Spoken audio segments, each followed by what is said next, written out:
Welcome bank two माय channel. सबसे पहले मेरी तरफ से आप सबको जय भोलेनाथ, मैया भवानी की जय।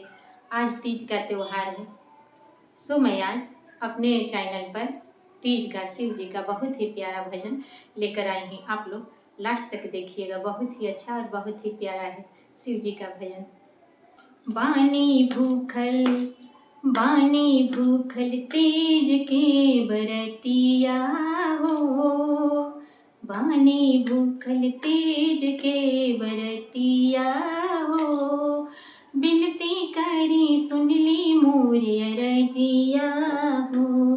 बानी भूखल तीज के बरतिया हो, बिनती करी सुन ली मोरे अरजिया हो, बिनती करी ले सुन ली मोरे अरजिया हो। करी स्वीकार गंगा जल नाम के, करी स्वीकार गंगा जल नाम के, सजवले रही शिव जी हमरो हो, सिंदूरा हमार मांग के, सजवले रही शिव जी हमरो हो, सिंदूरा हमार मांग के। बानी भूखल तीज के बरतिया हो, बिनती सुन ली करी हम अरजिया हो, बिनती करी सुन ली मोरे अरजिया हो।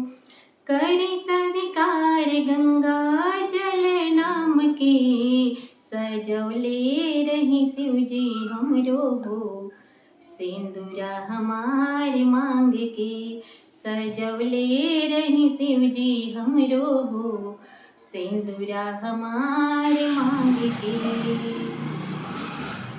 स्वर्ग जैसन रौरे दिहनी घर परिवार हो, स्वर्ग जैसन रौरे दिहनी घर परिवार हो। कबहु न छूटे कबहु न भूलब राउर कइल उपकार हो, स्वर्ग जैसन रौरे दिहनी घर परिवार हो। कबहु न भूलब राउर कइल उपकार हो। कृपा करिहा बस एगो बेटी मान के, कृपा करिहा बस एगो बेटी मान के, सजवले रहिहा हो, सजवले रहिहा शिव जी हमरो हो, सिंदूरा हमार मांग के। नैहर से ससुरा लेके रहे खुशहाल हो, नैहर से ससुरा लेके रहे खुशहाल हो। परे ना विपतिया इतने रखी है ख्याल हो, नैहर से ससुरा लेके रहे खुशहाल हो। परे ना कमनो विपतिया इतने तू रखी है ख्याल हो, परे ना विपतिया इतने रखी है ख्याल हो। सजवले रही है शिव जी हमरो हो, सिंदूरा हमारी मांग के। जैसे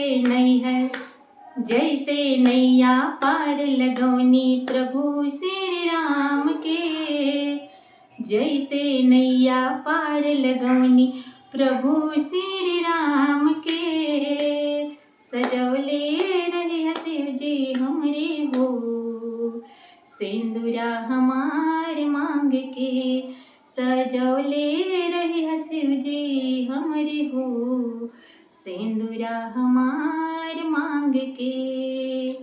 अगर मेरा ये वीडियो भजन आप लोग को अच्छा लगा होगा तो प्लीज़ लाइक शेयर सब्सक्राइब जरूर कर दीजिएगा और कमेंट में बताइएगा मेरा ये भजन आप लोग को कैसा लगा।